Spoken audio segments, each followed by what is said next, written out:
Gulzar house అగ్ని ప్రమాద ఘటనపై సమగ్ర విచారణ చేయనున్నారు. అందుకోసం 6 ఉన్నతాధికారులతో కమిటీ ఏర్పాట్లు చేస్తున్నట్లు మంత్రి పొన్నం ప్రభాకర్ తెలిపారు. కమిటీలో GHMC commissioner R V Karnan, CP CV Anand, fire additional DG Nagireddy, Hydraa commissioner Ranganath, TSSPDCL CMD Musharraf, Hyderabad collector Anudeep ఉన్నారు. వీరు అగ్ని ప్రమాదంపై క్షేత్రస్థాయిలో సమగ్ర విచారణ చేయనున్నారు. ఘటనకు గల కారణాలు, వివిధ శాఖలు తీసుకున్న చర్యలపై ముఖ్యమంత్రి సమగ్ర నివేదిక ఇవ్వనుంది ఈ కమిటీ. అంతేకాకుండా అగ్ని ప్రమాదాలపై సూచనలు, ప్రతిపాదనలు చేయనుంది. ఇక దీనిపై మరింత సమాచారం మా ప్రతినిధి సునీల్ ఫోన్ లైన్ లో అందిస్తారు. సునీల్, చెప్పండి. ఈ నెల 18వ తేదీన గుల్జార్ హౌస్ లో చోటు చేసుకున్నటువంటి అగ్ని ప్రమాదంపై ప్రభుత్వం ఉన్నత స్థాయి కమిటీని వేసింది. 6తో ఈ కమిటీ వేశారని చెప్పేసి కూడా తెలుస్తా ఉంది. ప్రధానంగా Hyderabad collector Anudeep, GHMC commissioner తో పాటు Hyderabad CP, fire DG additional DG Nagireddy, Hydraa commissioner Ranganath, TS SPDCL CMD ముషాఫ్లతో ఉన్నత స్థాయి కమిటీని వేసింది. ఈ కమిటీ క్షేత్రస్థాయిలో అన్ని అంశాలు పరిశీలించబోతుంది. ప్రధానంగా అగ్ని ప్రమాదానికి గల కారణాలు ఏంటి, ఆ తర్వాత అధికారులు తీసుకున్నటువంటి చర్యలకు సంబంధించి ఒక నివేదికను కూడా తయారు చేయబోతున్నారు. ఈ గతంలో ఎన్నడూ లేని విధంగా గుల్జార్ హౌస్ అగ్ని ప్రమాదంలో 17 మంది మృతిపాతపడ్డారు. ఒకే కుటుంబానికి చెందిన వాళ్ళు, వీళ్ళంతా కూడా దగ్గర బంధువులు.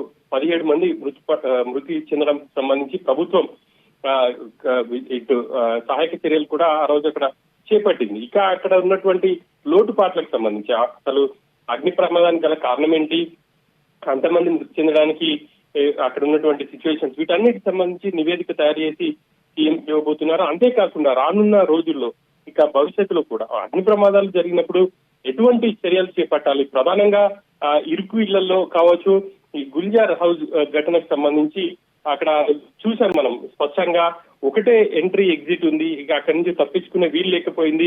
పూర్తి స్థాయిలో ఇటు మంటలు కావచ్చు, అదేవిధంగా పొగలు కమ్ముకోవడం వల్ల వాళ్ళు అక్కడే ఊపిరాడక ఉక్కిరి బిక్కిరైనటువంటి సిచ్యువేషన్. ఇటువంటి పరిస్థితులలో ఇక ఎటువంటి జాగ్రత్తలు తీసుకోవాలి, ప్రధానంగా అటువంటి ఇళ్లలో ఉన్నప్పుడు ఎటువంటి జాగ్రత్తలు తీసుకోవాలి, ఎటువంటి ఫైర్ సేఫ్టీకి సంబంధించినటువంటి ఎటువంటి ఇన్స్ట్రుమెంట్స్ ఉండాలి, వీటన్నిటికి సంబంధించి ప్రభుత్వానికి ఒక నివేదిక ఇవ్వబోతున్నారు.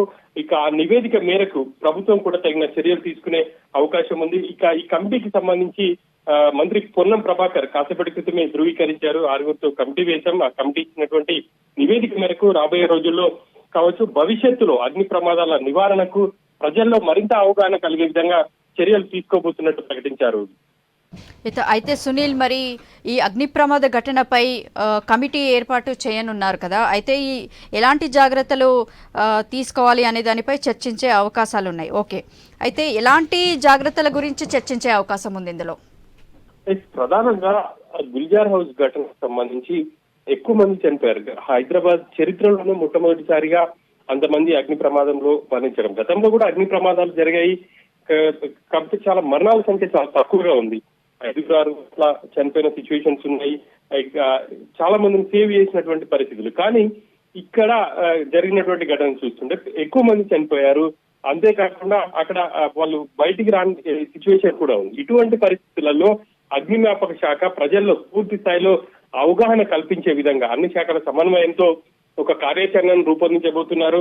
దానికి సంబంధించి ఈ 6 కమిటీ ఒక నివేదిక తయారు చేసి ప్రభుత్వానికి ఇవ్వబోతుంది. ఆ మేరకు రాబోయే రోజుల్లో ప్రజల్లో మరింతగా అవగాహన కల్పించడం కావచ్చు, ఎటువంటి సేఫ్టీ మెజర్స్ తీసుకోవాలి, ప్రధానంగా అపార్ట్మెంట్లలో కావచ్చు, ఇక ఇరుకు ఇళ్లలో ఉన్నప్పుడు ఎటువంటి సేఫ్టీ మెజర్స్, వాటన్నిటికి సంబంధించి కూడా ప్రభుత్వానికి నివేదిక ఇవ్వబోతున్నారు. అంతేకాకుండా గుల్జార్ హౌస్ ఘటనకు సంబంధించి కూడా అక్కడ ఉన్నటువంటి ఆ రోజు జరిగినటువంటి ప్రమాదం కావచ్చు, ఆ ప్రమాదం తర్వాత అధికారులు ఎంత టైంలో అక్కడికి చేరుకున్నారు, ఎంతమందిని రెస్క్యూ చేశారు, అక్కడ చేపట్టినటువంటి చర్యలకు సంబంధించి. ఎందుకంటే ఇప్పటికే కొన్ని విమర్శలు కూడా వస్తున్నాయి. అక్కడికి ఫైర్ వచ్చింది కానీ అందులో వాటర్ లేవని చెప్పేసి, అంబులెన్స్ వచ్చింది ఆక్సిజన్ లేదని, ఇట్లా కొన్ని విమర్శలు కూడా వస్తున్నాయి. వాటన్నిటికీ చెక్ పెట్టే విధంగా ఉన్నత స్థాయి కమిటీని ప్రభుత్వం వేసింది. ఆ కమిటీ నివేదిక ఆధారంగా భవిష్యత్తులో చర్యలు తీసుకోబోతున్నారు.